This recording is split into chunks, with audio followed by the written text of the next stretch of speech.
one of the very first EMDR therapists up next.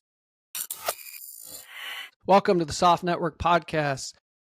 This is probably going to be the last podcast or episode of the season. I want to thank all of you that have already subscribed. For those that haven't, if you wouldn't mind clicking on that subscribe button, it doesn't help me. It helps our organization, our channel, Soft Network. If you don't know much about Soft Network, there's a video of what Soft Network's about, why we created it, why we created this channel. But really, it's just a resource to serve the Soft veteran and first responder community, specifically in the realm of mental health. A huge part of what we try to do is to bring some of the world's best clinicians, researchers, nonprofit founders, individuals from the soft community, and bring their stories forward so that you don't have to sift through the internet to find who's who in the zoo. We aim to be a trusted resource for you all. On that note, today's guest is no different. Let me formally introduce Dr. Christie Sprowls.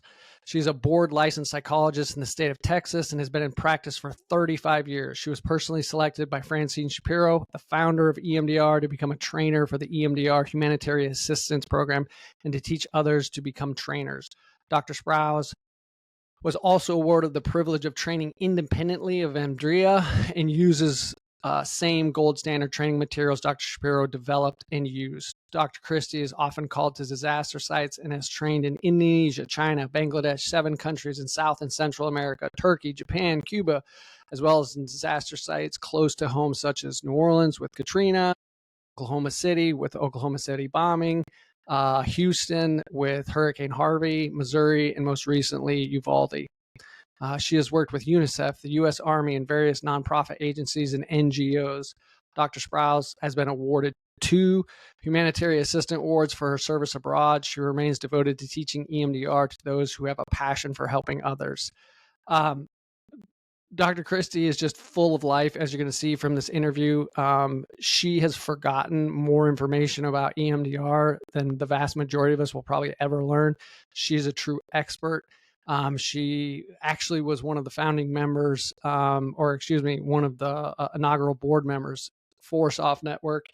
And I couldn't wait to get her on because her proximity to the founder of EMDR, anytime we're learning something, we try and get as close to the person that created a modality or a therapeutic approach as humanly possible.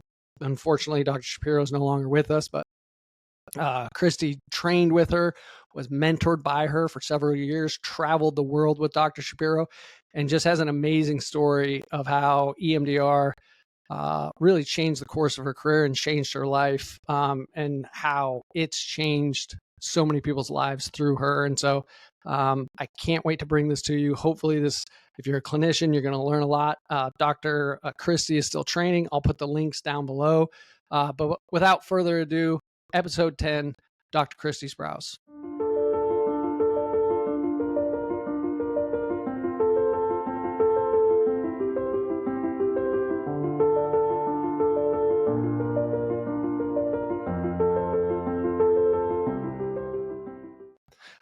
Christie, welcome. I'm so excited for you to be here. When I started all this, you were one of the first people that I wanted to interview. You have so much knowledge, so much information. I'm really excited for this opportunity to sit down with you. Thank you. I'm excited to be here. So before we jump into your experience with EMDR, what is EMDR, how you got connected, all of that, why don't you tell a little bit about where you grew up and how you grew up? Okay. So I grew up actually born in the United States, Oregon, and at about 2 years of age, my father entered into the Foreign Service.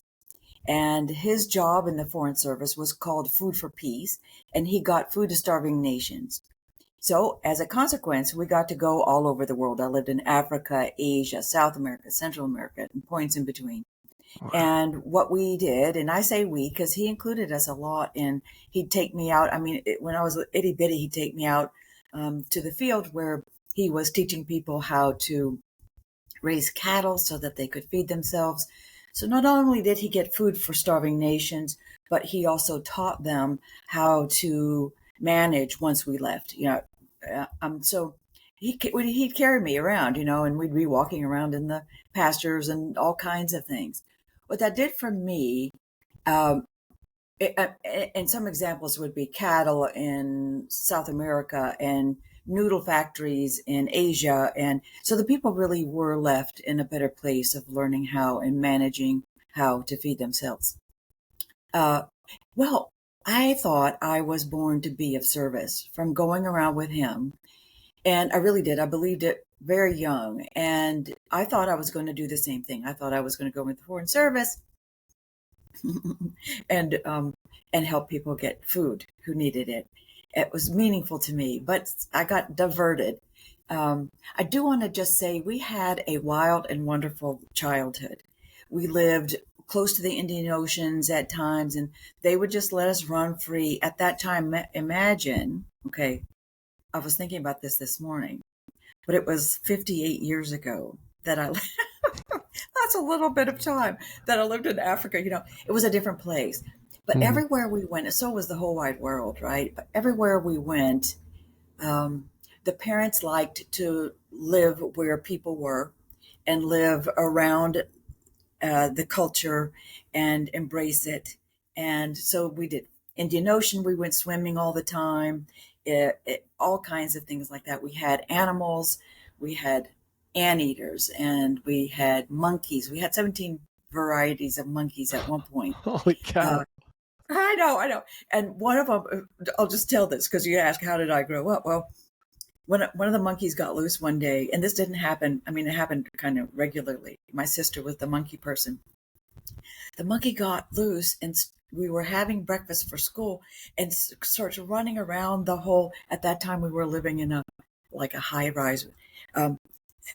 And he was running everywhere through the house. So the whole family's chasing him around, and he's sliding through our breakfast and whatever. So that was kind of my childhood, just having a ball, enjoying all the different things, and enjoying the adventure of very much enjoying the adventure of seeing different cultures and doing something meaningful. So anyway, that's what I thought I was going to do. Was it ever hard as a kid transitioning and moving, or you just did it? You guys experienced it enough. It was just expected. Well, I think my parents were unusual people, and I think they were so excited about everything, right? They really enjoyed it, so we did too. Oh, where are we going now? And we didn't think twice about it. Just packed up and left. Now, I will say there were times when I moved from one country to another and somebody looked like one of my friends from a different country. And I would have to sort of adjust to the fact that, oh, that's not the same person. This is child's mind, of course, right? But, oh, no, that is not, Susie. The ambassador's daughter was my very best friend in Africa. And, anyway, so you had to make adjustments that way and make new friends. But when we would arrive in these countries, this is what the Foreign Service does. It was really pretty cool, in my opinion. You get off the plane, and they would have children. The families who were living there already would be at the airport to greet you, and then all their children. So all the different ages, there were 5 of us.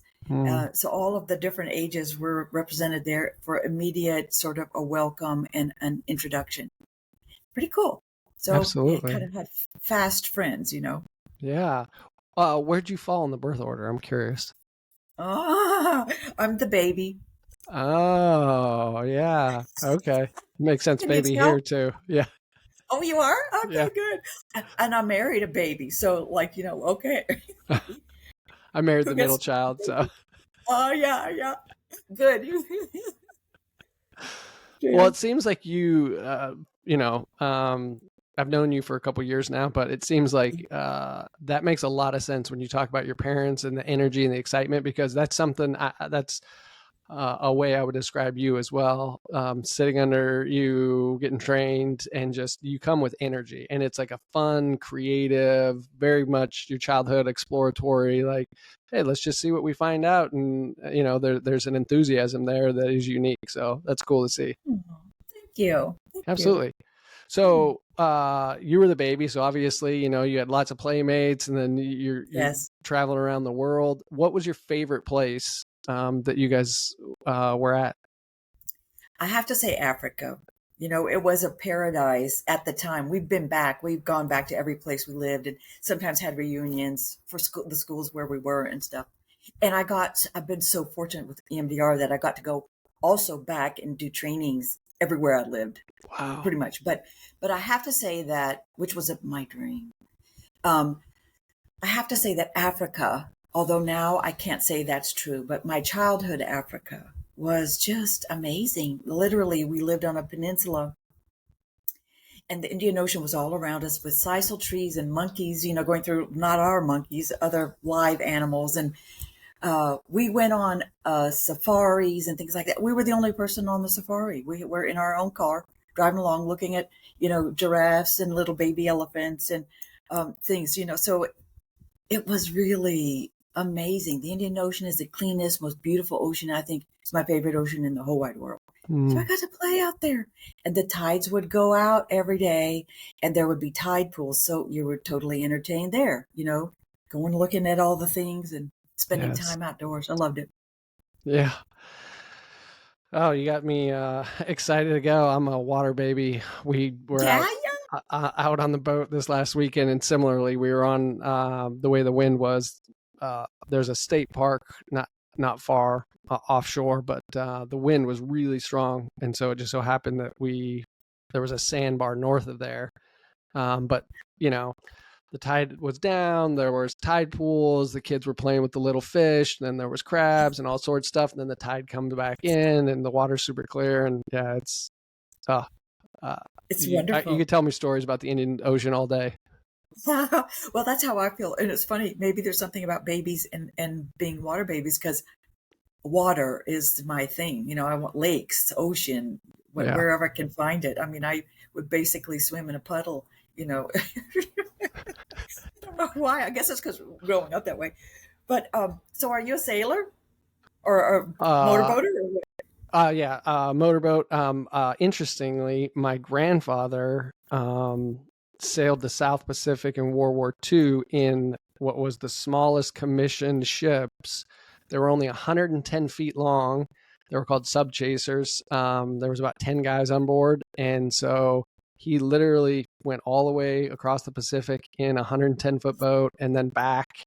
And he, 18, 19 years old. But when he came back, he had a sailboat because my parents grew up in Detroit. And he used to say, you need 2 lifetimes to live, one on the ocean and one on the mountains. And so I always tell people I grew up in Wyoming in the mountains. The valley floor was 7,000 feet. So literally 10,000, 12,000 foot peaks out my window all day long. And so Goodness. that was my youth. And then my adult life, I've been, blessed to be near the ocean, or maybe I was just pursuing the ocean the whole time, but now I'm here. That is so cool. Yeah. You got to have your grandfather's thoughts and life. Yeah. Well, and it's something I want to learn how to sail. It's one of those things, obviously, you either got to go get trained or just spend time with somebody. Yeah. But yes, that's one of the, dreams that I have is learn how to sail while I'm down here in Tampa, get, competent in it. And then depending on how old the family is, whatnot, go on a sailing trip, because there's just something about, you know how it is, like something about the water, being on the water. I just want to be on the water. I feel safe out there. I feel comfortable, even though, you could be halfway to wherever and it's home. Yeah. That is really great.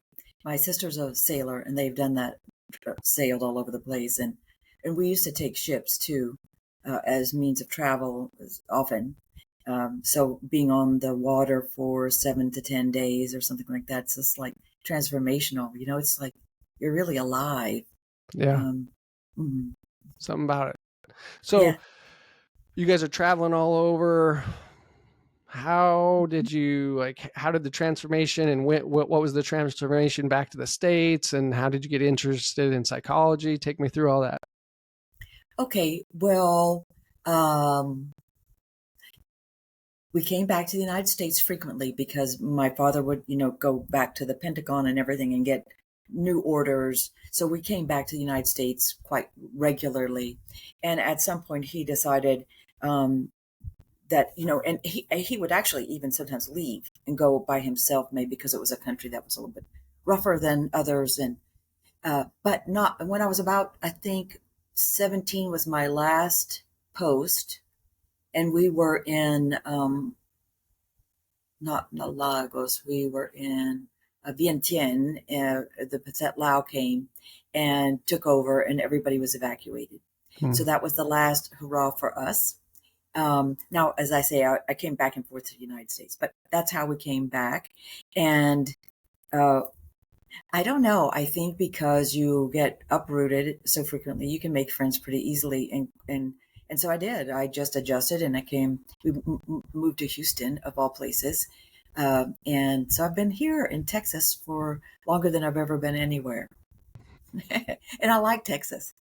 And I'm married to Texan too. So. So you get back, was your family one of those families, hey, everybody goes to school, meaning college, or how'd you end up at college, and what was the journey to psychology? Okay, that's right. You asked me that. Well, so one of my best friends' father was a psychologist and also a teacher at a school in Houston.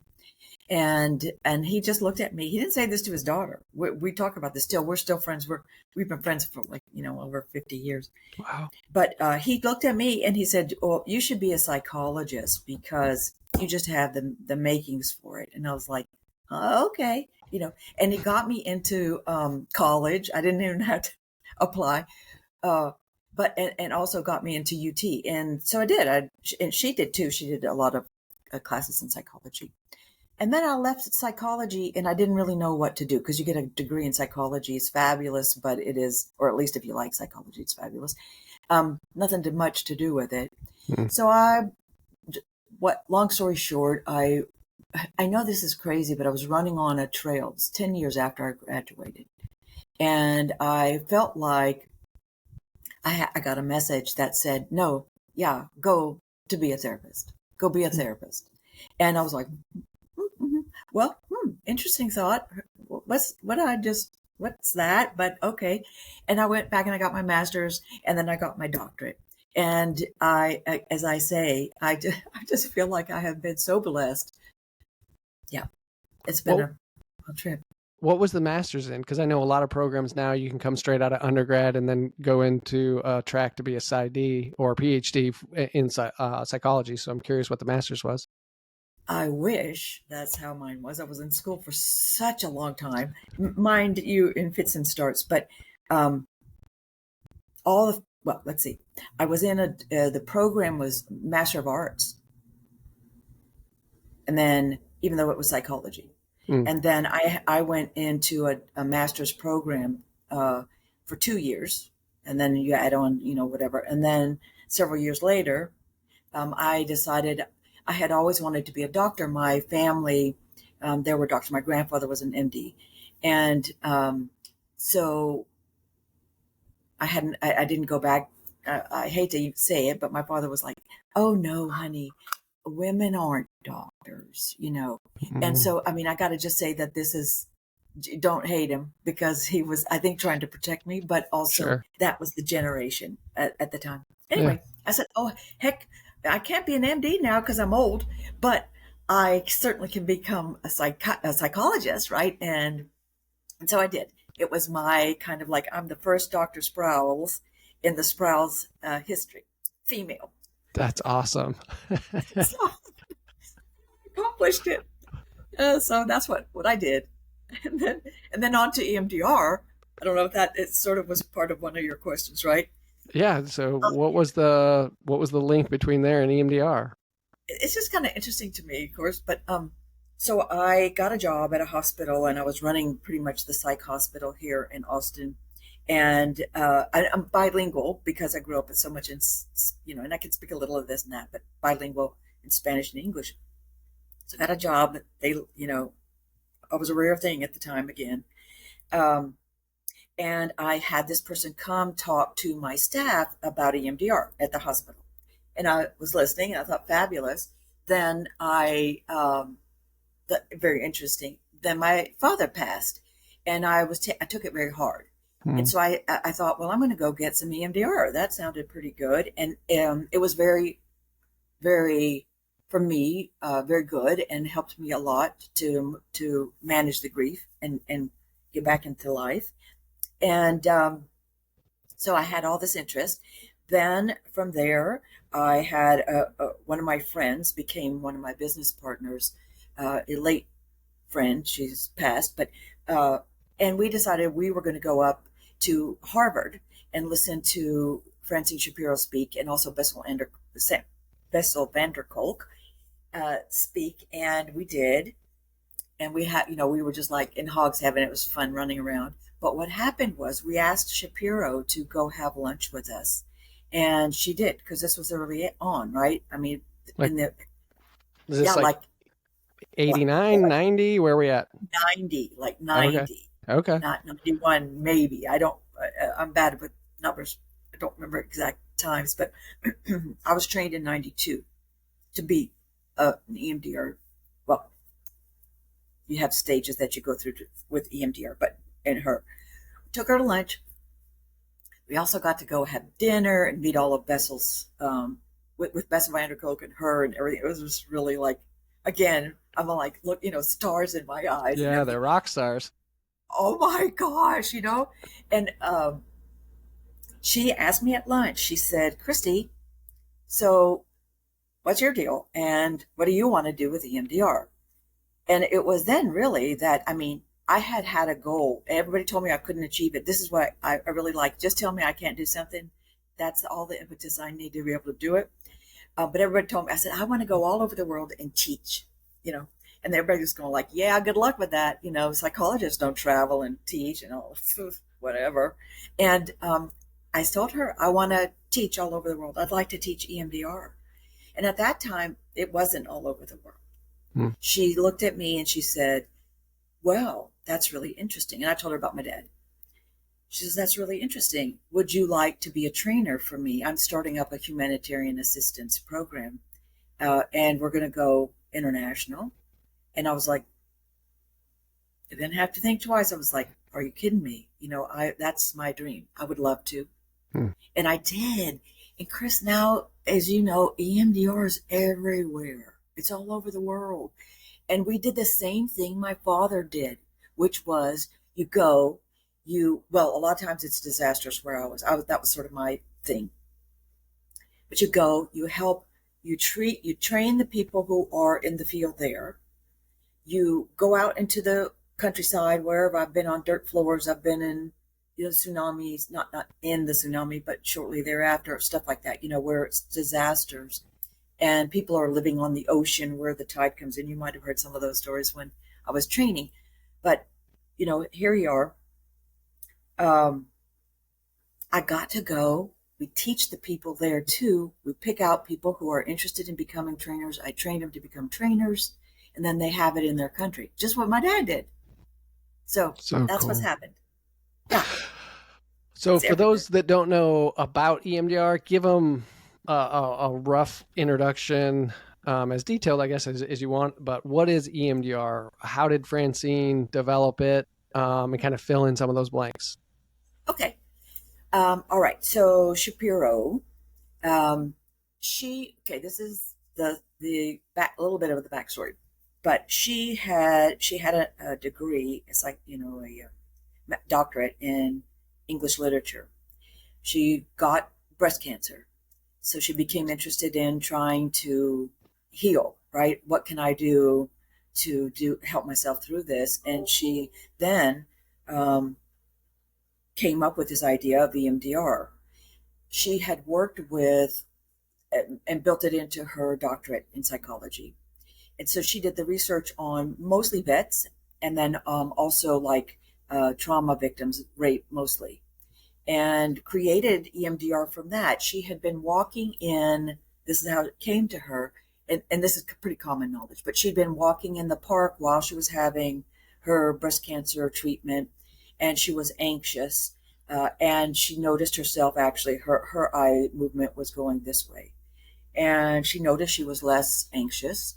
And I don't know, this may be too much detail, but and then created a whole system. She worked with Wolpe, she worked with some very outstanding people. She worked with, oh gosh, anyway, very well known and renowned people. She developed the EMDR, and it is essentially a bilateral simulation of the brain where people can hold a memory, a trauma. And now we know, we don't, and at that time it was only trauma, but now we know it can, there's a long list of things you can treat. And I think there's no end to what you can treat with EMDR. And I know that sounds kind of crazy, but I've done some cases where I didn't know if EMDR was going to work or not. And it was like somebody got paralyzed, and I was able to work with her, and she's walking. So I don't know. It's like I just don't know what all it can do. But anyway, so she developed it that way. The 8 phases came about. She was pretty much, attacked by the community. Everybody thought that was loony, and what in the world is she doing? At snake oil, that kind of thing. And she used to joke. She was Jewish, and she used to joke. People are calling us a cult, but it was working. Even my friends who were at Harvard, one evening they were kind of laughing at me, and I just looked at him and I said, I've had my doubts. That's one of the things. I have my own doubts about EMDR, but I see it working in my office every day. I see people transforming out of this grief. Maybe they've carried it for their whole life. Maybe it's been one of the cases. Was a doctor who was holding a baby, and the baby died in his arms, and he felt responsible for the baby dying, which wasn't his responsibility. The baby, it wasn't something he could have prevented, but nonetheless, he held it in his heart and in his mind and was grieving it like almost every day of his life. I worked with him, and in a short while, that man was able to release that pain, release the idea that it was his fault, and begin to live, anew.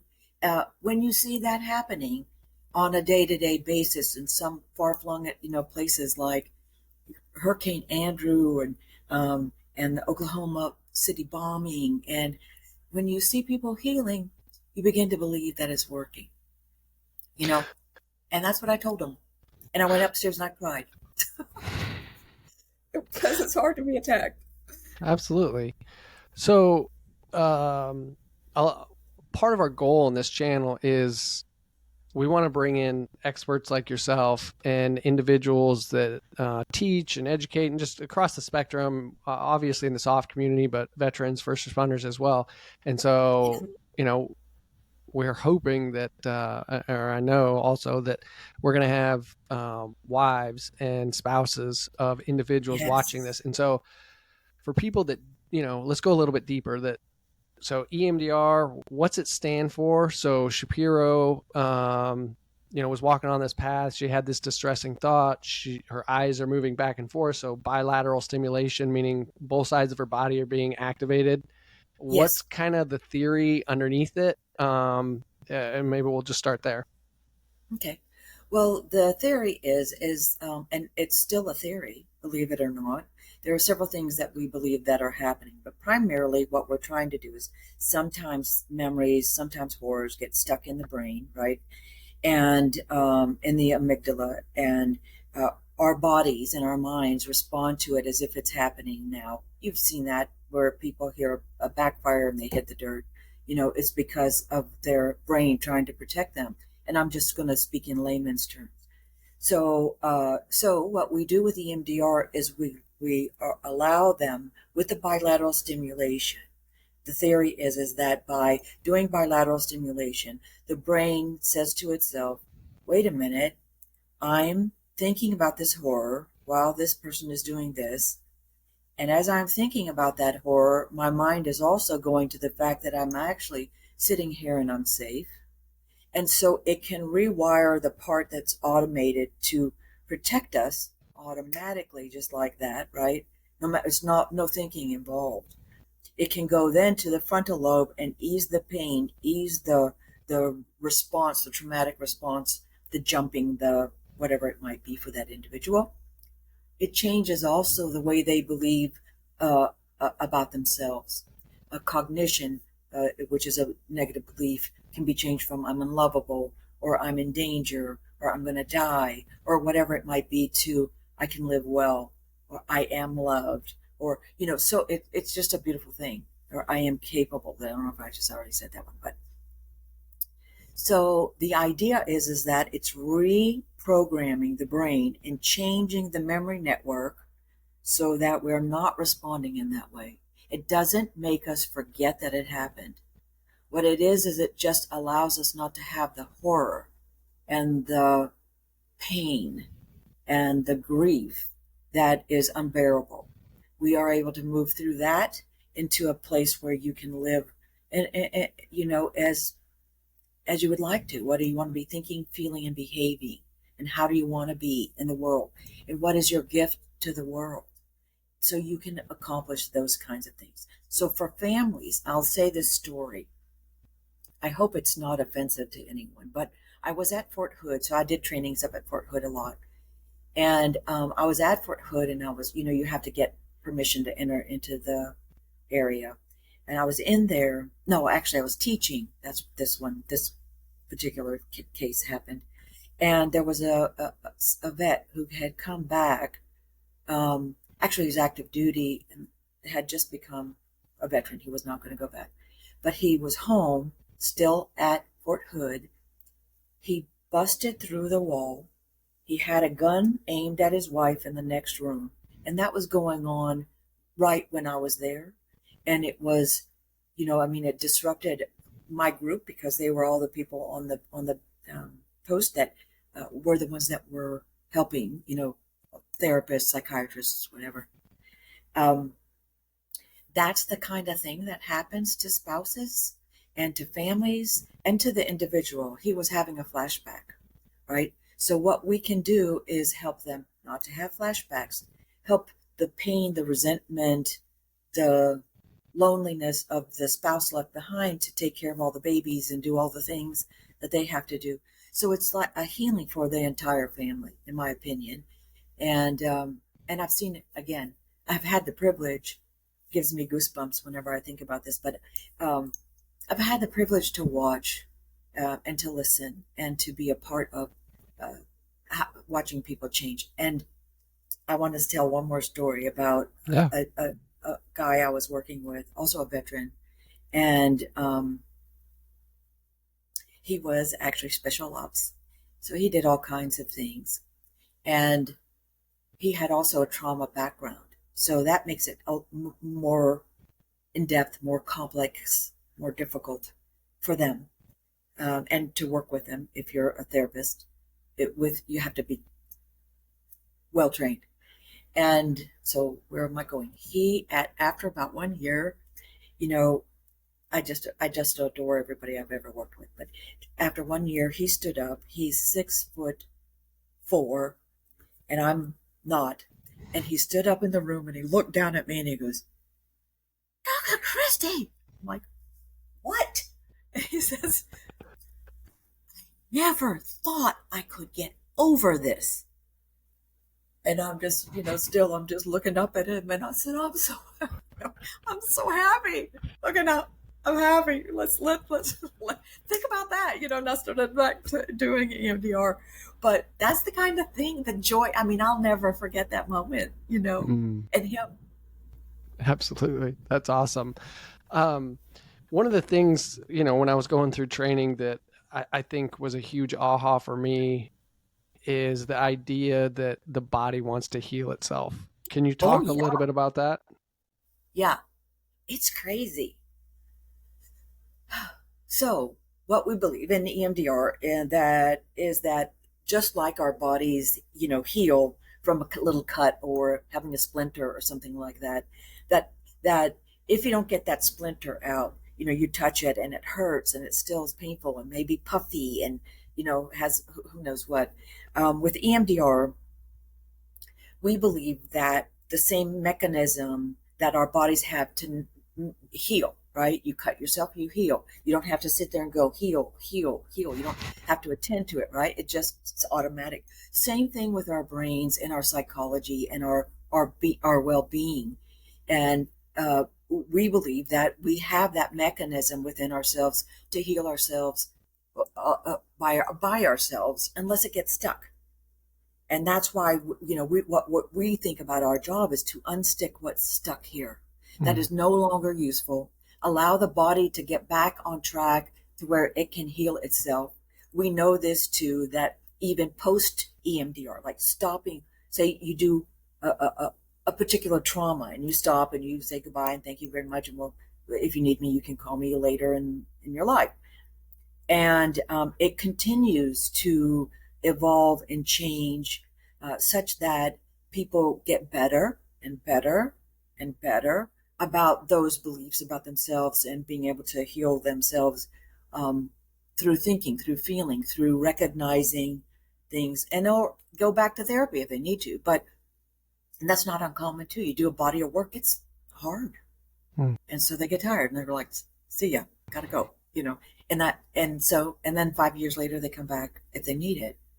So I'm hoping I just answered your question, how the body heals itself. It's like, yeah. And, no, it's something that I've been working for 10 years and a little over 10 years. And when I went through that training, it was such an aha of like, duh, right? I don't have to tell my arm to heal if I get a cut. And the idea that the brain, and we see this on things that are smaller and that we work towards a resolve naturally, where we can have, whether it's a disruption with our wife or whomever, and then, our brain, we're able to, it's the emotion's not overpowering. So we're able to naturally go, oh, this is, Christy probably had a bad day. Maybe she told me she had a rough night sleeping. So you know what, like, let it go. It's not a big deal. And I never think about it again. Yes. It's a 0.5 out of 10 as far as disruption. But then when somebody has something pretty traumatic happen that, could lead to acute stress disorder or post-traumatic stress, of course, that emotion is so much stronger. And we get stuck, or it gets stuck in us, or our brain gets stuck in being able to process it. And then all the visual cues and reminders bring us right back. And like you're saying with that individual busting down the door, it's like, he's, reliving, and his nervous system is activated like it's a real threat all over again. That's right. That's exactly right. And the bilateral stimulation, getting our brain to kick back in and say, hey, we're going to pick this back up where we left it, but we're going to keep moving it. And getting it to that train station, like you talked about, ultimately where it wants to go to get to that resolve. It makes so much sense that we have that ability within us physiologically. Then why wouldn't we have that ability within us psychologically? It just makes so much sense. And if you think about it, I mean, the brain is the body, a part of the body. And I love that. I'm like, who was your trainer? That person must be pretty good. Yeah, you beautifully summed that up, because I like to say it this way. This is how Shapiro used to say it. It's like, we think, like if we have an car accident, say, we think about it, we talk about it, we dream about it, and then we take what's important from that experience and keep it, so our brain knows, okay, you better apply the brake, or you better stop at stop signs, or whatever. You need that. But what you don't need is to be driving around like this, right? Still thinking like I'm scared, I'm dysregulated. And I like what you said too about activation, because that's exactly what we do when we're doing EMDR therapy. Is we get a particular memory or trauma, and then we focus on it, and we ask this list of questions, this is the part of EMDR that's been rigorously studied. We ask questions to activate the memory for the person, right? What is an image? What's the worst part of it? What negative belief do you have about yourself?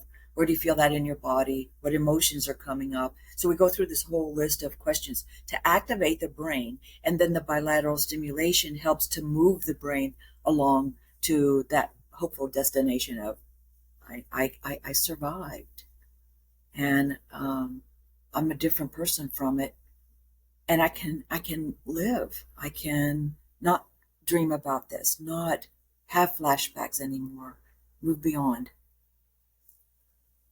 Powerful. I'm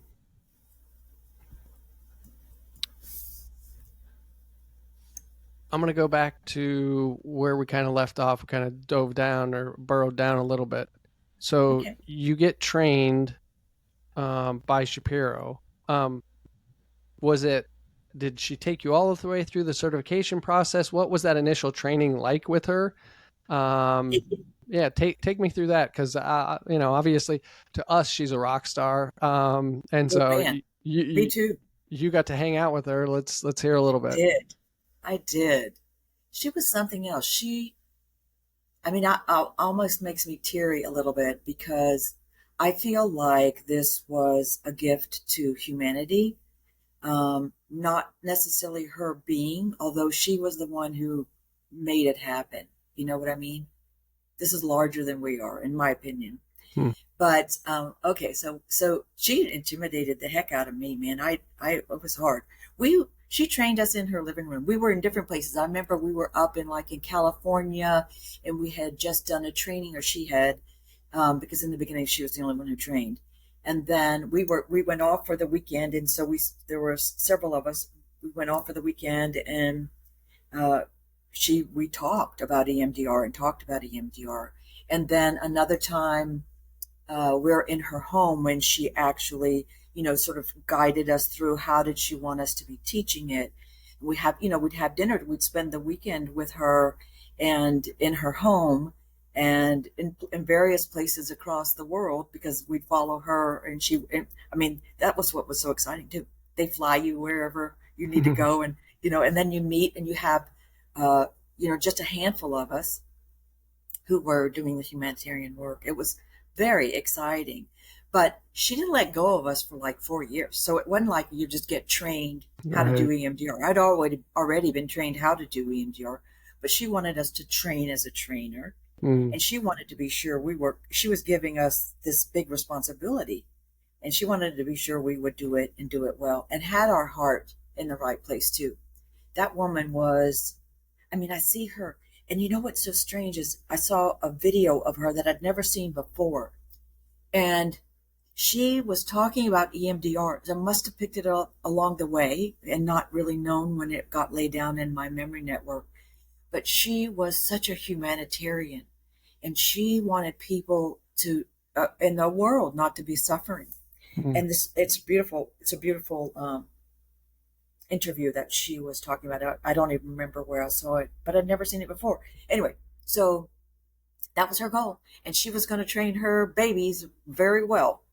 And you had to have, you had to be good, and you had to show up, and you had to learn how to deal when you're in, after the tsunami, and you're sleeping in a bed and the floor is wet and there's bugs crawling all over you and all of that. You think it's glamorous? Sometimes it was. We had parades thrown for us. In Bangladesh, they would go for flooding, and so here we are, like at the UN, and hello, speaking in those microphones, I wasn't, again, hugs, heavens. But anyway, so you had to put up with that. You had to learn how to manage things. Like in Bangladesh, I'll just say this real quickly. You didn't ask, but we got, for the first time in the history of the country, the psychologists and psychiatrists together and trained them both, and the military.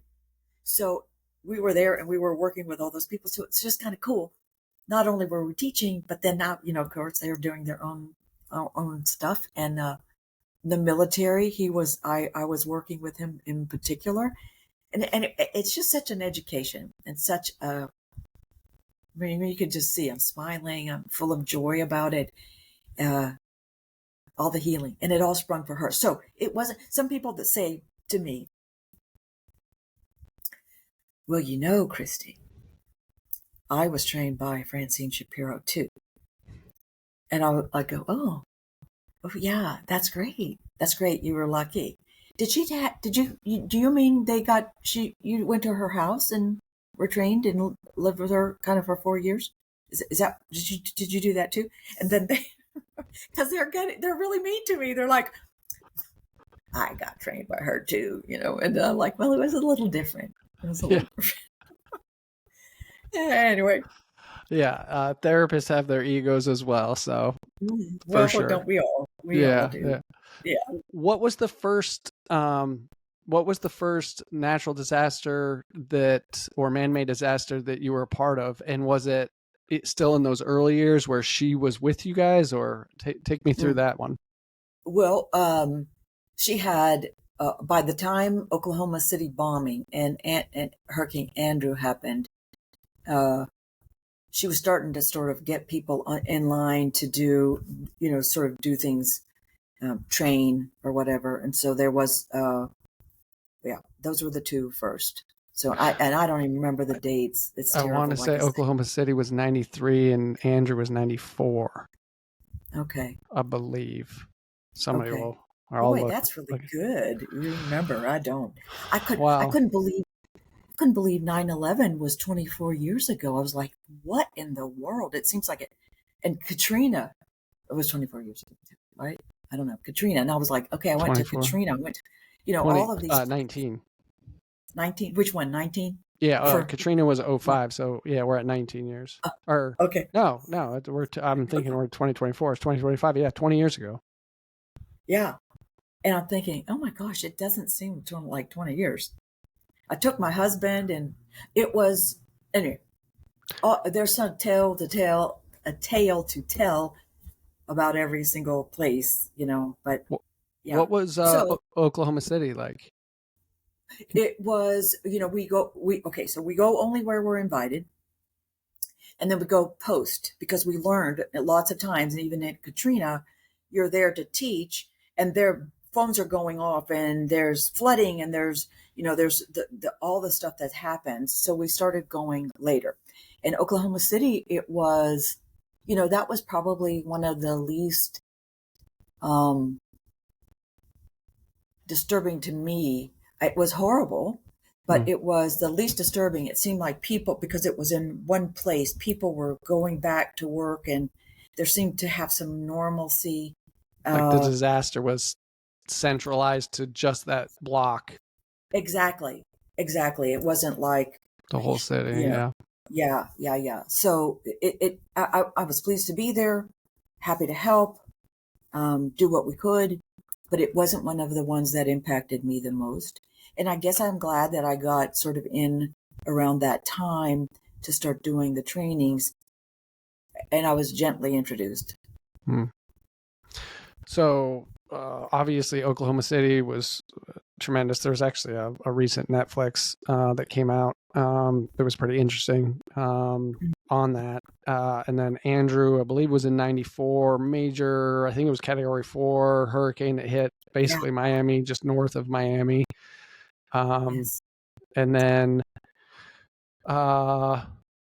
did you end up going up to New York for 9/11?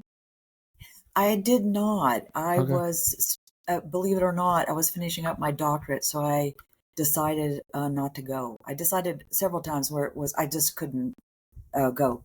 Okay. But I did after. Like I did things after. Like worked with people. Mm-hmm. What was some of that you mentioned? Oklahoma City was maybe just a good entry point. What were some of the maybe one or a couple of the harder ones that you did go to? I would say, that's a good question. I think really the tsunami was probably one. Katrina too. Katrina was interesting because I'd taken my husband.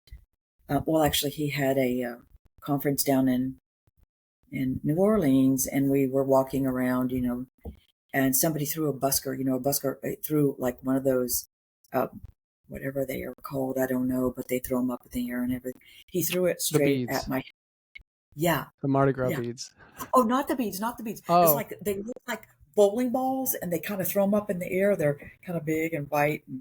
You're talking about the bowling pins? The ones that like they juggle? Okay. Yeah, the jug. Yeah. Well, he threw one right at my head. And fortunately, my husband saw it coming and, we kind of got out of the way. But there was a pall over New Orleans, as they say, that, it felt very dangerous. There was somebody who was murdered while we were there, right down the street from where we were staying at a hotel. We were both kind of like, ew, this is kind of horrible.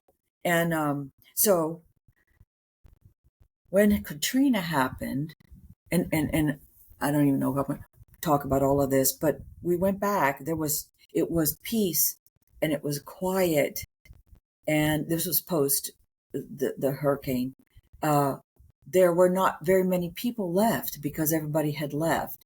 And it was such a different feeling for me that, what it was like before to what it was like post. There was something comforting and loving and kind about the people, the ones who stuck there. I have many friends who were in that, so I'm not saying, that you stay or you don't stay, but the people who did were amazing. They were there ready to rebuild their lives and help each other, and it was pretty amazing.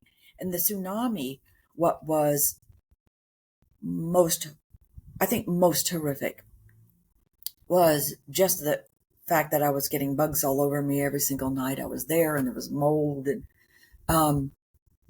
but it was working with the children.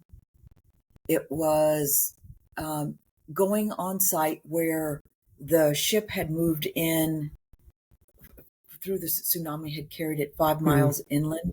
We were there. We were also at the beach, and of course it had taken, the tsunami had taken miles of homes and things like that, just disappeared. So the shoreline was 5 miles further inland than it had been also. And people were trying to rebuild they had nowhere to build. So they had to rebuild on the sand where the tides came in every day, a foot high.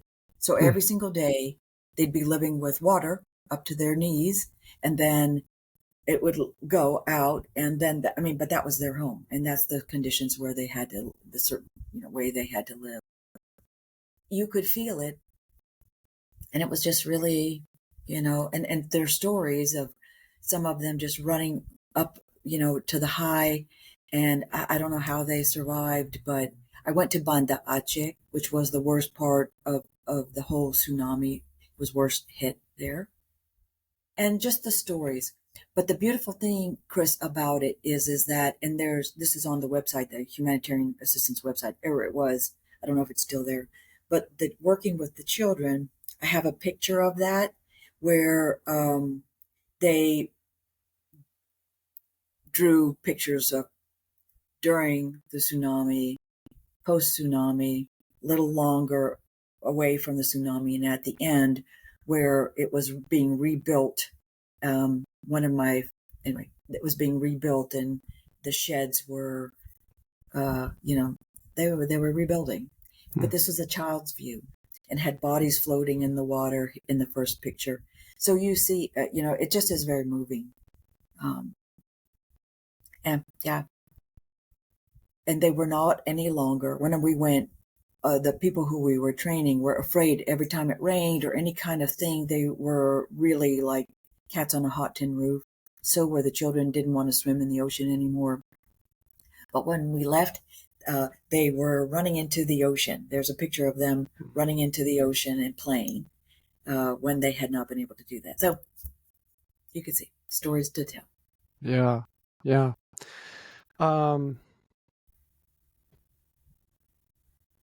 We lived in New Orleans after Katrina, several years after Katrina, but for 4 years. That's actually, we were down there getting our master's. But to echo your point, many people that we talked to that, lived through it, were born and raised, they describe the city as very, very different beforehand, as far as just the feel of it, whether you want to call it a spiritual heaviness, darkness. These are some of the words they used. And then afterwards, very, very different. One of the one of the guys that he was a maintenance guy at our school, but he was born and raised in Gentilly, which is just north of downtown, closer to the east. But he said the same thing. He said the crazy thing was during the day, he was like, it was just absolutely quiet. The days after Yes. the storm, just dead quiet. And Yes. knowing New Orleans, especially with the elevated interstate, like there's always noise there. But and he always talked about as soon as it got dark, things started getting a little noisy and a little spooky. But just the transformation of the city was transformational. That's a part of our story. So our site, for those that you don't know, when you go through your master's, whether you're a social worker, MFT, marriage and family therapist, or LPC, licensed professional counselor, you got to do fieldwork courses where you're actually seeing clients and working with them. And where we did our fieldwork classes, our practicum internship 1 and 2 was actually set up as a trauma center post Katrina. Wow. And there was state funding, so everybody was kind of shuffled through there as much as possible because of just the amount of trauma that that the city had gone through and people had experienced. And to your point about the kids, I remember my wife working with several individuals who still wouldn't cross bridges after Katrina, because in the east, some of those interstate bridges got completely lifted up. And same thing with rain. When we get real heavy rain, they would get super activated. So Yes. the weather can be highly traumatic for individuals that live through, a natural disaster like that. Yeah, it really can. It's interesting. My own family's been impacted in two different ways. My sister's house, the Hurricane Ivan or something. I don't remember the name. The names are terrible for me. Or years, both of those things. Anyway, my sister's home was destroyed, and that we were sleeping on top, not during it, but going back to try to reclaim whatever we could. And the Red Cross came. There's no water. It's yuck. You got gloves on to here and boots up to your knees, and you're mucking in and whatever, and sleeping at the house so that people wouldn't come steal. And in the middle of the night, wild animals were running through the house, and I mean it was just crazy. So Red Cross came and brought us water and food, and I was so moved, Chris, because I was like, it was so nice. There was no grocery stores there, there was no place to get water there. They brought us water and food, and I thought, this is what it feels like to receive kindness, help during a disaster. And then my kids and their kids had a tornado, and tornado destroyed their entire home except for where they were. I know. It's like, okay, miracle. Seriously. And but the help came.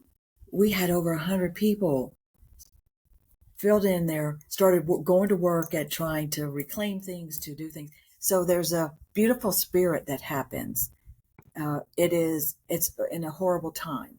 Yes. And I do think too that we don't know what it's like, even if I've been doing this my whole career, when it happens to you and you're affected personally, it's life altering. Yeah. But we don't even know that. We say, oh, that's a horrible thing that's happened, but we don't really get the full brunt of what it's like to be on the receiving end. Right. So I feel like in some ways that's, I hate to call it a blessing, but I think that it's helpful to me to know both ends. Absolutely. And to be thankful for the Red Cross. Absolutely. You mentioned being affected by it, and this is something I talk with my students about. It's something that early in my career, there's this thing in, I'll say the counseling or the clinical world that we call secondary trauma, and specifically for clinicians, we can sit across from somebody and hear their story, and it can impact us to the point where it's starting to pretty negatively affect us, where we're having similar symptoms, obviously not with the severity of our clients, but to the point where we're in a spot where we need to take action. I'm curious, over the course of your career, was there ever an incident? I also call them, I got a weird name, call them sticky clients. Like their stories stick to us. Yes. I'm curious if you could share a story, or if you had that experience where a client story impacted you, maybe profoundly or just negatively. I'm thinking, there's so many different ones over the years, right? But I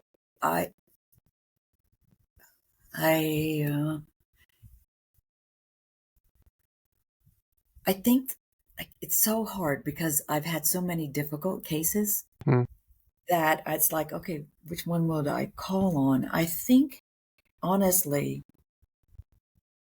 the one that impacted me and scared me was a case where I was treating somebody with DID. And dissociated identity disorder, just for those that we used to call it multiple personalities, but now it's called DID. Yeah, thank you. And even just thinking about some of this stuff is just hard. But this was just a client, a regular client, right? It wasn't a tsunami or something, but that too.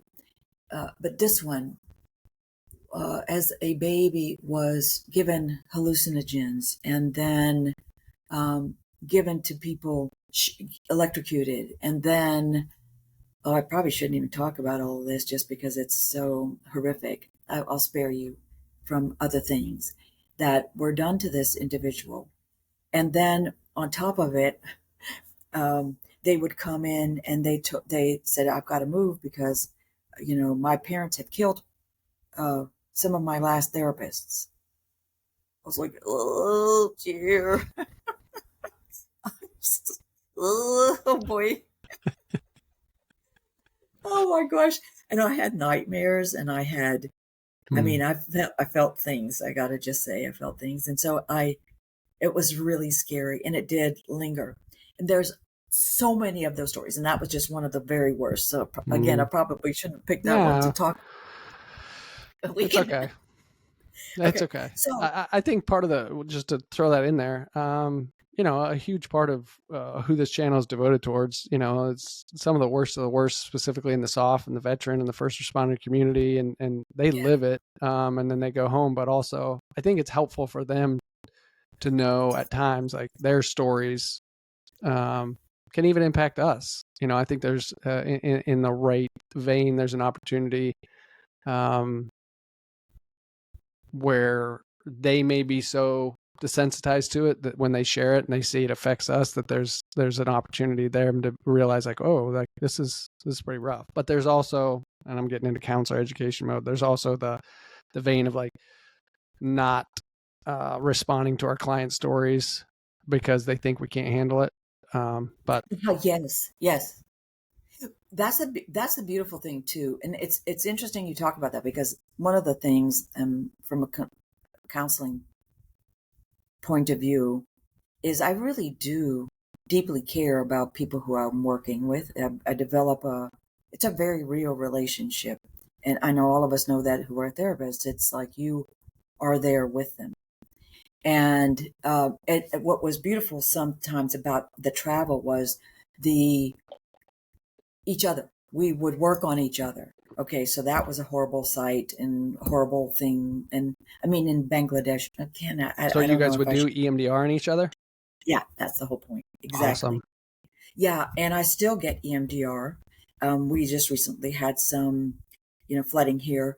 And I mean, I've just heard so many horrific things. I go and get myself cleaned out as much as I can. However, I'm going to admit this too. If you bang on something and I'm not expecting it, I'm still going to jump, and I go, oh boy, do I ever need to go get a little more work done? Because I am, second order conditioning, and I'm kind of picking it up, and I'm feeling what they're feeling. So anyway, you got to get it cleaned out. Well, I just want to pause there for our audience. You've been doing it for 30 years, 35 years.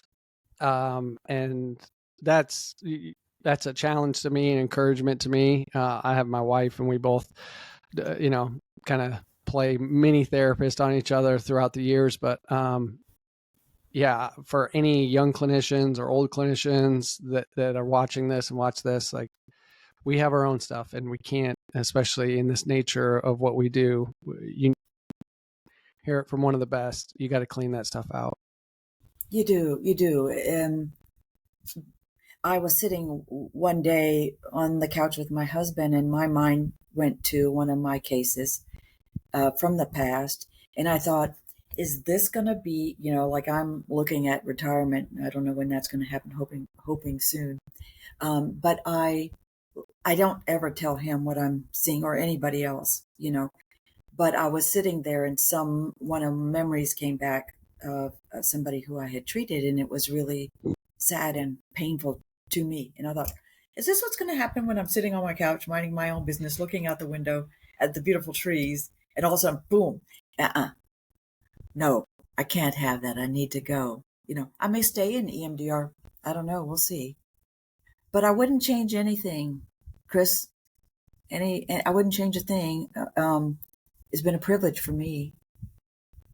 I can imagine. The arc of your career, starting early and then getting the opportunity to travel, train other trainers in different countries, and go to some of the worst experiences. And I think, to your point, about knowing what it felt like for the Red Cross to come to you all in some smaller fashion, but also, I would also say, more impactful, being able to provide relief to individuals through EMDR over the years in countries that, if that hadn't happened, they would have never had that opportunity.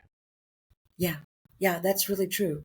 And how it's grown, I mean, and how it is now all over the world, and how people are utilizing it and benefiting from it. I mean, that's just crazy to me. I'm like, oh, wow, crazy good, but also just pretty mind-blowing. Yeah. So let's go back into EMDR a little bit. One of the things that I think a lot of people don't understand about EMDR, so we've kind of hit the foundation, where it came from, how it works to a certain degree. So they go back to a distressing thought, and then, we're doing bilateral, or they're doing bilateral stimulation, and what that can look like. What are all the different ways that you can kind of deliver BLS? Okay. So there's lots of different ways, and all of them have stories too. It's really interesting. So you could do, like, in the old days, we did it like this, right? And I can't do it completely, but we do this with them. And they're just tracking with their eyes? And they would, yeah, right. It would look something like this if you were looking at them back and forth. And then, through the years, things like in Nicaragua, there were people who didn't really quite believe in EMDR, and so they brought in somebody who was blind, and then the staff had to figure out how to apply bilateral stimulation to a blind person. So that's where tapping came in. So tapping, you can do tapping. You can do something like, this is the low tech, okay, that we have some more high tech stuff, but this is called a butterfly hug. For the military, we call this the eagle. They don't really care about that butterfly. So. But here you can do it like this, bilateral stimulation. So those are, and tapping on the legs, and even tapping their feet, where you can, hear it. So auditory, visual, and then also sense any kind of sensation. They now have machines where we call them pulsers, and they go in your hands, and you can have a headphone that goes boop, boop, boop, back and forth, while also you're watching the bilateral stimulation of the eyes. It's important for anybody who's getting it to know that you can do all three, or you can do one of those three, whatever is comfortable for their body. That's the types of bilateral stimulation we have. Now on technology, we even have like a little ball that goes like back and forth across the screen, and you can hear boop, boop, boop, little things on technology. Because we are also doing EMDR remotely, which I was completely against prior to COVID. I was like, no way. What was your reservations?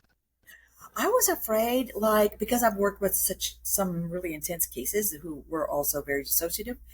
Um, I was afraid they'd just fall down to the ground, which sometimes they do. And, what are you going to do? Like, you can't see them down there. Right. You're on TV, or your computer. So I was against it. But gosh, it's magical. You can totally do it. Now I had to, eat a little crow. No, I'm with you. I I did not online therapy. I was like, keep me in the Yeah, room. And actually, before COVID, when we moved down to Tampa, the circumstances just worked out where the state lost our license and ended up being a disgruntled employee. And so we were still licensed in North Carolina. We had shut down our practice up there, but our clients kept reaching out. And so we found a HIPAA compliant platform and we started online work. This was like the fall of 19. And by the time COVID hit, we were already pretty comfortable. I was still kind of missing being in the office. But yeah, then, yeah, once everybody did enough Zoom meetings during COVID, it became really, really kind of standard, and we got used to this. But to your point, yes, the technology end for EMDR, and I wasn't trained obviously back then, but has exploded. One of our providers, he actually has a business that has those stones where he ships them all over the world, and through an app, he can be working with clients wherever, and they just sync it. They send him the number. I think this is right. They send him the number for the session, and then he controls their stones, even though he can be hundreds of miles away. wow, And he can even do groups like that, where they all have wow, stones. But yeah, then there's the ball, and then some of the lower tech. If you're going to do the butterfly taps, things like that. But yeah, yeah, that's super cool. yeah, yeah. It's opened up a whole new world. It certainly did, didn't it? So what are some of, I'm sure there's people sitting back and have either thought about EMDR or heard about EMDR. When we get into the um, evidence for EMDR, can you speak a little bit to, hey, what does the research really say, and what's some of the backing when it comes to EMDR? Obviously, it's been around for 35 plus years at this point, but in the broad conversation, when we've got CPT, that's cognitive processing therapy, exposure therapy, trauma focused CBT, EMDR, where does EMDR shake out among these other modalities? Well, I'm not sure exactly what the question you are asking, but what I can say, I'll tell you what I think you're asking. You can tell me if I'm answering it. Uh, First of all, it is actually one of the most researched types of trauma therapy that there is. So we've got just tons and hundreds of hundreds. Just from all over the world now, people are doing research on EMDR. So you can imagine on a daily basis, it's continuing to grow. So it's research. That's the backing. And I'll tell the group that you can go to Francine Shapiro's library on her site. She's passed, right? But she's still, everybody just uploads their research there now. Hmm. And so you can research whatever population you want to research and how to do EMDR on it, or what the research is saying about it. It's pretty interesting. Um, and what I say to people, Chris, is that use everything you know how to use. Be who you are. Come to your clients the way, with all the knowledge that you have. And if it's appropriate, use EMDR also. Now, so I'm not saying toss everything you've ever learned and just do EMDR. No, I would never dream of that. Do what it is you feel like this person needs the most. Uh, Again, research is showing that it is slightly faster, and maybe a little bit more than slightly faster than any of the other types of trauma treatment. There's no homework required. They don't have to go through it over and over and over again.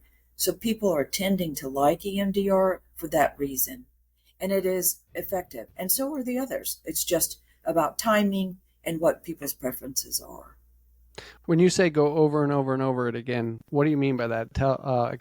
Expound upon that. Okay, so some of the and again, I want to say that I respect all types of therapy and all uses, but sometimes people have to tell the story of what happened to them over and over and over, and the hope is that by repeating it over and over and over again, that it will get desensitized. Whereas with EMDR, you do that one time, you get them, the image and the negative belief and all the information, activate the memory. Once you do bilateral stimulation, then that starts to change, right? So they don't have to go through the same thing. This happened, this happened, this happened, same place. EMDR takes them down a path, so they've left that behind, that original thought and feeling and horror, and they're moving towards that healing. So they don't have to go over and over and over again. Does the client have to share? Let's say you work with a client and they go through, let's say, a sexual assault or, fill in the blank, anything that probably is going to push them on the end of the big T trauma. Do they have to share their story, or what do they have to share as they get started for you as a clinician to help them? So that's a very good question. So there are some, populations, particularly either active duty or veterans, who don't want to share, don't want to talk about it, don't want to hurt you by telling you what they have, what they've experienced. And also there are some, types of individuals who don't want to do that. And there are some cultural reasons why maybe people don't want to tell you everything there is to be told, right? So they can come up with, you can work it out without having to tell you all the details. You need something. So we can say, I was in the helicopter, I was shot down, I was this, that, the other. Okay, so not a whole lot of detail, but just bullets. Mm-hmm. And then we have them go through all the, image and NC and all of that. And you can do bilateral stimulation. They can tell you then when we stop bilateral stimulation, we will generally in a regular EMDR session say something like, okay, take a deep breath. And what are you noticing now? And they'll tell you something, maybe a long sentence, maybe a paragraph, maybe whatever. With the population that doesn't want to say anything, they can give you one word. And the reason why I say that is because we need some measurement of, is this going down that train track, right? Is this moving along? So we know we're in the right ballpark. Things are happening. Things are changing already for that individual. So they just can say red, afraid, whatever it is they feel like they can share in one word, and they don't have to reveal everything, and it still works. Yeah. I was doing EMDR last week with a client, and when I asked them, what are you noticing? And we were just kind of dipping our toe in the water, because they weren't sure if they wanted to pursue EMDR as a modality. I'd given them a couple options. EMDR was one of them. The interesting thing was their feedback, I could tell, wasn't, it just was very abnormal. And this is getting a little bit in the weeds, but bear with me. At the tail end of the session, it was just very, very brief. And typically when you ask them, hey, what are you noticing? EMDR is so powerful that it's like in a minute's time, or 45 seconds, however long you do the BLS, there's this thought, this thought, this thought, this thought, this thought. And having had EMDR myself, you realize how quickly your mind is connecting things. And so this individual was just very like one sentence or less. And I was like, all right, I'm not going to push, but something else is going on. But to his credit, on the back end of the session, he was like, hey, that was taking me a direction to something I didn't want to go to. Or I don't want to misquote, but maybe it was something I'm not ready to talk about with you. And I was like, hey, and this was, to your point, a great opportunity. I was like, that's fine. I was like, one of the benefits of EMDR is if you want to track that thought or that memory, I don't really have to know. I may have to know a little bit just so when I check in, I know if you're progressing. But Yes, you could do the therapy. Well, the therapy can be done, and I don't ever have to really know the ins and outs. And we could just get to the end, and you're like, Chris, I'm great. Like I've learned so much. Or the emotion is so drawn out of it that at the end, you're the train has gotten to the station. You're ready to, hey, this happened, and this is why I didn't want to talk about it, but through EMDR, this is where I got, and I feel much better now. And so, um, exactly. yeah, I just want to impress upon people that you quite literally could give very minimal information, and again, your brain is doing the work when it comes to EMDR. And I don't think we said this, so let me just back up. What does Yeah. EMDR stand for if somebody's watching Oh, this and they have no idea what EMDR is? I think you're right. I ever got that out. So eye movement desensitization, EMDR, and reprocessing. Sorry, I missed the R. Eye movement EMDR.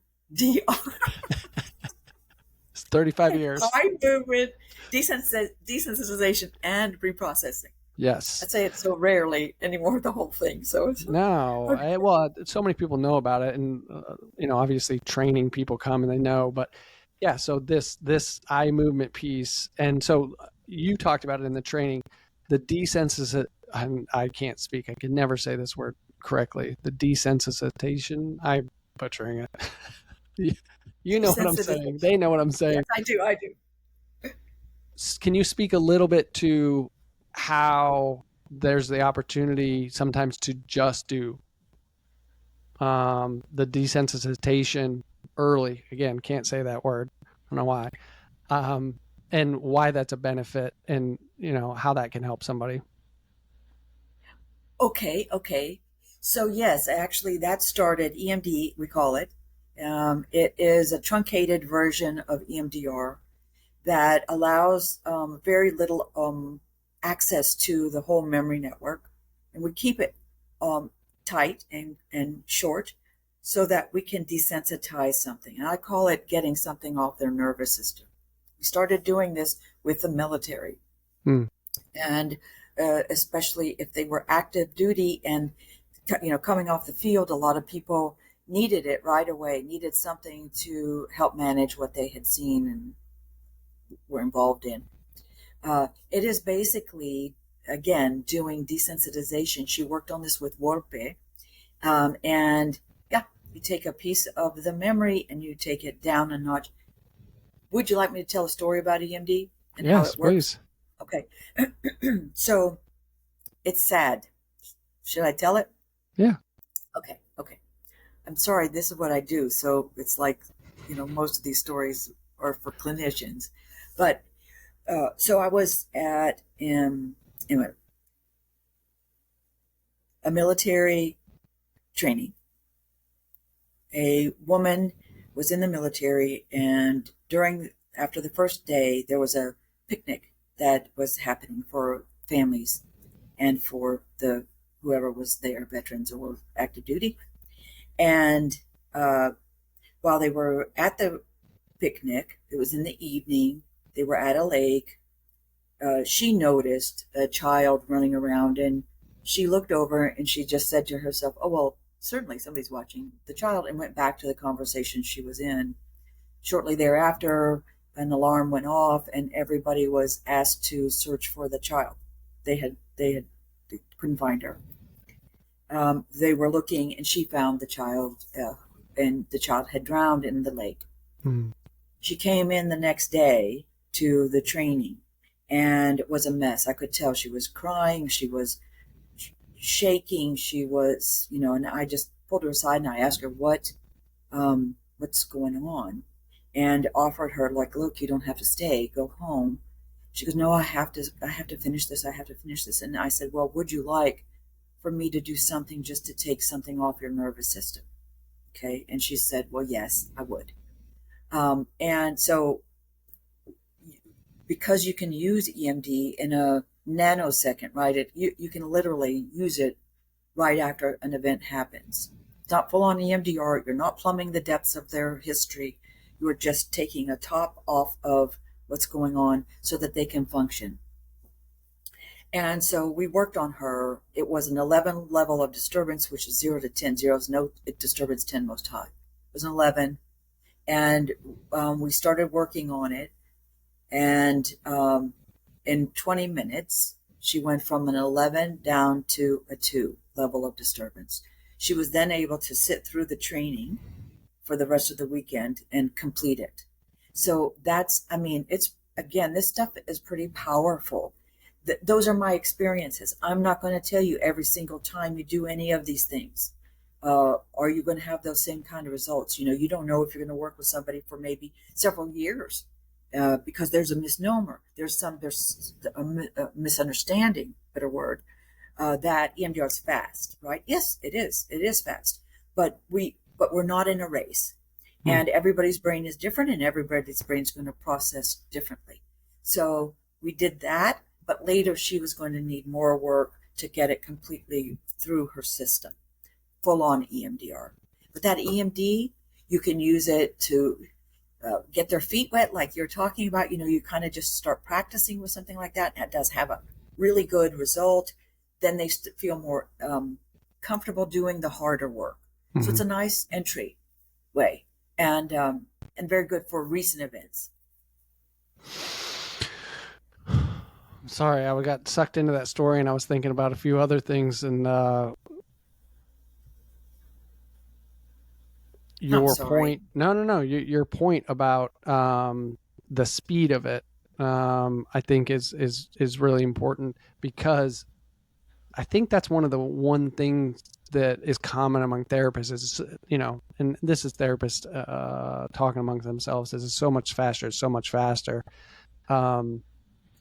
And I would say in the limited time that I've seen, it is very, very quick, just because the body is working, as opposed to somebody having to, you know, if you're my client, hey, let's go back to set event. You're now fighting your nervous system. You're trying to listen to me. I'm trying to direct you, whether we're doing trauma-focused CBT or some sort of exposure therapy, as opposed to, hey, you can go back to it. Let's focus on an image. And then your brain kind of takes over and does the rest of the work. Not that it's over that quick. And that's, you know, a pretty profound EMD experience to go from 11 down to a 2. But yeah, that speed, I think, is what's attractive. But I think just hearing that, I'm kind of reminding myself we need to pace our clients as well, because every client's a little bit different. That's right. That's right. You titrate EMDR or EMD or anything according to what's happening in the room with the person. And this was like, those are the like emergency cases, right? Where you might just do an EMD, because again, it's just desensitization. It isn't full on EMDR. It's not a race. You don't have to hurry. Go at their pace. Right. And remember, this is another thing I'd say all the time. One memory can take up to a year sometimes. So don't assume that things are just going to always go quick. They don't. Sometimes they do. But it has to be in sync with what that individual is needing. Makes sense. Client-driven, client-centered. How does somebody know?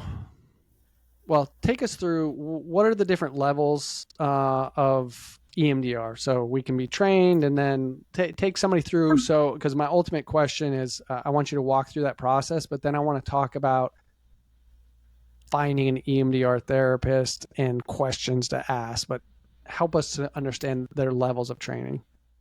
Okay, so there are levels of training. When you get the first training, 2 weekends, 6 days all together, including 10 hours of consultation. That's the first level of training. People make the mistake of thinking then they're EMDR certified. No, they're not. They're EMDR trained. After that, you go through certification if you're interested in it. And that tells actually anybody who you're working with that you wanted to go deeper, that you wanted to really get a hold on this EMDR stuff. And you will work with a consultant for about a year at post EMDR. That is actually what now is considered, best practice. Then beyond that, you become certified. And as I said, the people are getting savvy about what that means. And that's what they're looking for. more often than not. All right, so the certification. Then, if you decide, gosh, I'm really loving this stuff, I want to be able to consult with people like I was consulted with, and I'd like to share my wisdom and have some good, I mean, it's fun. It's actually really fun to do. You have to be on your toes and you have to think about cases and everything. Again, I think it's a blast. So then you could go from certification to consultation. Consultation means you're going to be working with a whole group of people. You have to have been in the field for 2 years. So there's all these other markers that you have to sort of hit before you actually get certified or even as a consultant. Mm. And then, last but not least, and it didn't used to be this way, we were only invited, right, to become trainers or whatever. But nowadays, people who are interested in becoming trainers can become a trainer. And then there's all these different steps that you have to go through for that, in a period of time of submit it to EMDR International Association for approval, what your training is going to look like. What I recommend, and I hope happens, is that you go with somebody who, like myself, has been doing it, was trained by Shapiro, has been doing it for a very long time. If you really want to do your job, it is a lot of work, and people think, oh, I'm going to make oodles of money doing it. The hours that you put in and everything, I mean, it's not like you're making $1 billion, so don't just do it for the money. Do it because you have passion in your heart to do it, because it's not always going to, it's not going to always be the big bucks. But if it calls you, do it. That's what, and those are the steps. So we've got trained, that's a couple of weekends. Then we've got certification. That's a whole year. And then there's the consultant. And then ultimately you get to be a trainer at the end of that. Okay. Yeah. If you choose. Yeah. Everybody. Yeah. If you go to that route. So for somebody that's looking at clinicians and they are thinking, okay, I think I want to pursue somebody that has EMDR, what would be your encouragement to them? And obviously it sounds like you would push them, hey, find somebody that's certified if you can, at the very least train, but somebody that's certified in EMDR. And then what are maybe some questions that they might want to ask early, whether it's through email or in that first session, to kind of, kick the tires, if you will, from the client's perspective to the clinician, to make sure that, hey, yeah, this person really seems to understand EMDR well. So you said something good, and I'll just say, one, who trained you? And then you can kind of look them up if you want to and see who the training was. Or are they certified, right? You already mentioned that. How long have they been doing EMDR? Do they continue to take advanced EMDR trainings post basic training? Because you can continue to learn more and more and more. Things are changing rapidly in EMDR, as with almost anything. So just know, are they continuing to learn? And then what's their area of expertise? Because if this is another thing, you cannot just do, after you learn how to do EMDR, you can't apply it to any population you want to when you know nothing about it, right? So people sometimes want to treat eating disorders, but they have no experience with eating disorders. Or they want to treat, DID, dissociative identity disorders. They don't have any experience. They don't know what they're doing. You have to know. You have to have some training. You have to have a focus. Then some people may have several. Maybe they do drugs and alcohol. Maybe they do trauma, and maybe what another area of interest, OCD, or who knows what, anxiety. But make sure that their expertise matches what your needs are. So you're saying it's not a magic wand. We can't just use it on anybody and everybody that we want to. Yes, correct. Yeah, like I do my husband. Take out the trash. No, I'll tell you a story. So it's my wife, ever since I've been trained at different times, are kiddos, right? So talking about kiddos, my daughter, when she's 9 now, but when she was, I want to say 3 or 4, she got locked in a bathroom. I think she did it herself. If I don't remember the story correctly, but she's got this weird thing where she freaks out obviously her nervous system kicks in Yeah. in bathrooms. But we were over in Orlando not too long ago, and it happened again with the elevator. And my wife had been nudging me at different times because it was so infrequent. It was usually when we were out, and my wife was always with her, so it was pretty infrequent. But it happened in an elevator, and yeah, pulled her onto the bed and was like, all right, here's what we're going to do. And because we were, I think, on the fourth or fifth floor for 4 days, and we knew we were going to go up and down the elevator a lot. And talking about the EMD, I mean, it took her from like a 9, in a child's mind, down to, I want to say it was like a 3 or a 4. And, the rest of the weekend, she was fine, not even breathing heavy. Whereas before, when she got in the elevator, she's like grit to us. I mean, nails about digging into your skin and hyperventilating, Poor little thing. And so I don't know where that came from. It just popped back up. Something you said made me remember that. Well, applying it to what you know. And, yes. And you know what? I mean, I have to say that, like, it can be so helpful. So many people will do it for, I mean, you have to do it sometimes. You have to do it to help your babies or to help somebody in your family. And I know we're not supposed to treat, the people that we love and stuff like that, but this is different. Doing EMD is just, again, taking it off the nervous system. And then guess what? Her little nervous system can bounce, boom, and then it not be an issue, especially because she's so little. And there's no harm in doing it. When I was in Africa recently, the wheel blew on the small plane we were on, and I know, but I think it's, what an adventure, but I had my sister and my husband tapping. I'm like, yes, okay, we're gonna make it, whatever, and we did. But yeah, so listen, I'd rather have everybody do that when it's really called for, when it's needed. It's the beauty of it. Yeah, I think that's, going back to the larger picture and the humanitarian culture that you grew up in. And also, it sounds like Shapiro envisioned, like, it is a gift to the world, right? If we can help somebody's nervous system regulate, even if it's a kid about an elevator or some kid on the other side of the world that we're never going to see again, it's almost a shame if we are not stepping through that door to help another human deal with something when we have that tool. It just seems silly. Yeah, I agree. So I wanted to ask you, and I asked you this question one other time, but this is something that is rarely talked about. At least I rarely hear individuals talk about it. Mm-hmm. What about for the performance end of things? So obviously EMDR is, hey, we had this bad experience and these boo-boos, and let's get back to some more of a baseline. But what if we want to excel or, do something, and we're trying to overcome an obstacle, whether it be mentally, etc. Do you have any experiences working with athletes or professionals in that realm? Mm-hmm, I do. And it's been, that's probably the most fun you can have, because you're not having to undo horrific things.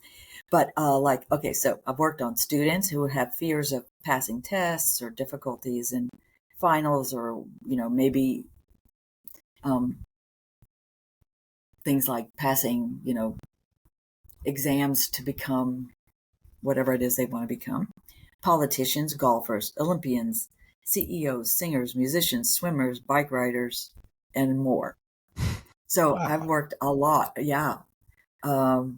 with lots of different things. And again, I find it all fun. And I encourage us, that's how I am, I guess, just by nature. But I do encourage us. People think that EMDR is so rigid and so relational, but it is very relational. And I've been showing a video that you didn't see in the training, but it's me doing EMDR with somebody, and you can see that it's very relational. It's not just these rigid, we want you to follow what you're supposed to do, right? Keep integrity to the model. That's where the research is. So, but you can have, once you get trained, sort of like this ability to use all your creativity and everything that you have. Yeah. So EMDR can be used both for, I'll say, the positive or the performance end, but also obviously for previous traumas and negative experiences. Is there other applications for it? I don't know if I've ever asked you that. It's kind of crazy, but yeah, like, you know, you can use it for pain. You can use it for, like I was saying, people, I mean, I've had neurologists call me up and bring me into the hospital and say, work on this person. And I feel like if you think EMDR might work on somebody for a particular thing, I say go for it. And that doesn't mean you don't have skills or that you're willy-nilly doing it on everybody. It means that when I have particular issues, like a kid came in who had a head injury and he lost full hearing in one ear, and he was hard of hearing in the other ear, and he was using drugs and alcohol like a crazy man. And I just told him, I said, you know, I have no idea. You have brain damage. I have no idea what I can do. The neurologist sent him to me. So I'm going to give you everything I've got to see what we can do for you. Well, long story short, nobody had ever told him they didn't know if they could help him. Everybody said, I can help you. I can help you. Mm-hmm. I'm honest. I don't know. I don't know what I can do for this person who's paralyzed. But I went in because I was asked by the physician to go to the hospital and see what I could do for this person. And I did. And she walked. We got her walking. Like, I don't know. I didn't have expectations. I was just hoping I could help in some way. But you see what I'm saying? It's like you can apply it anywhere and see if somebody's coming into you and you really don't know. Yeah. Because we don't know enough about the brain to know what the outcome is going to be. That's the other thing about EMDR. It's so cool. The brain's going to go where it needs to go for healing, right? And even your physiological self, it can help. So I hope that answered the question. Did it? No, it did. And I think that's you, as you were sharing it, I'm so glad you brought it back to the brain, because I was like, oh, so we can just do this to people that are paralyzed. My mind, I was laughing in my head, and then I was like, you landed the plane perfectly. Speaking of planes, we don't know what's happening in some of these cases with our clients. And yes, the brain obviously knows, or at least is aware. And so if we can have this tool that kickstarts or goes back to where maybe the brain had a disconnect or some sort of trauma, and start that conversation, I'll say, amongst itself again. Yeah. There's almost like an algorithm. I don't know if anybody's ever described EMDR this way. I'm sure they have, but there's almost like an algorithm within the brain to start solving whatever problem was presented amongst itself. And obviously in our domain, we're thinking more psychological, but some of those psychological disconnects or mishaps can actually have physiological consequences as a result. That's right. That's exactly right. Which is super exciting, right? Because as a clinician, like, who knows the limits of what could happen in that session? Yeah, that's exactly right. So, I mean, to me, that keeps it exciting, right? It's like, I'm not going to promise you anything. Anybody who walks in my door, I can't, this is another difficulty. I can't say, yep, I can get 6 sessions and you're going to be done. No, I can't say that. It could be 3 sessions, or it could be 60 sessions, because I don't know the brain. I don't know their brain. And by the way, the thing that I told that woman helping her was just to think, my body heals itself. My body heals itself was part of what I did with her. Anyway, you can get out there and try new things and with people and see what works. much like I only do it, remember, when people ask me to. I don't just barge in and go, hey, let me see what will happen. Let me help you, Yeah. Somebody's crying in the Costco line. I'm a therapist. Let me jump in here. Yeah, stand aside. A part of me thinks, well, in some cases that may actually be helpful, and in the vast majority, that would be terrible. Yes. What if somebody's interested in EMDR? You mentioned yourself. I always tell my students, and this is just my preference, is get as close to the founder as humanly possible. I'm assuming, based on what you said, if somebody's looking for a training, ideally you want to find somebody that's been probably trained by Shapiro, even though she is passed. Yes. And if not, maybe one or two people removed. I'm assuming that that's where your thoughts are. Yeah. Yes, I would agree with that. Okay. All right. Anything that if somebody's going to get, well, two-part question, the trained part that maybe they should avoid or ask questions, but also for a client pursuing a clinician, is there any no-nos that if they see ahead of time, like, hey, maybe get out of there? Oh, you mean for the people who are trained? Like if they're... I was dancing between two worlds. I'll simplify. Let's just stick with for a clinician that's looking at trainers. Are there any warning signs or things that they should probably steer clear of? Well, yeah, I think that questions of like who trained you and how long have you been training and what does your curriculum look like? I guess I didn't put that in there because I don't want to call it out, but people are doing kind of some crazy things like saying, I can treat you or anyway, doing the trainings the way that they want to be doing it, and it isn't necessarily maintaining fidelity to the model. So it might be asking, how close do you stay to the model, Shapiro's model, and maybe something like that. Okay. I don't know. Yeah, no, that's really helpful. Yeah, go ahead. Well, I was going to say also, so I was given the ability to train on my own. Shapiro only at the time allowed no other trainings outside of the EMDR Institute, which is her foundation. And then she gave me the ability to do trainings on my own. So there's some of us who have done that. But if they don't want to come to me, come to me if you want to. I tell my students, as well as anybody that I meet, I'd say go to Christie, and I give them and I'll put your email, or not your email, your website in the show notes for sure. Thank you. I just that's my passion. But so if not me, go to the EMDR Institute, because all of those, these days, I can't even say that. I'd have to look and see who all is training. There's some that are good and there's some that aren't as good, even in the Institute, Yeah. But you can ask them. They're probably, there's a handful that I don't want to call them out. No, I understand. It's not really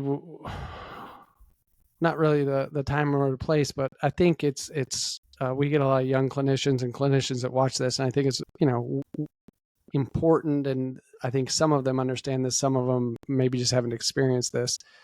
Again, getting the closer or you can, or getting to a blue blood line of any training modality treatment is really, really important.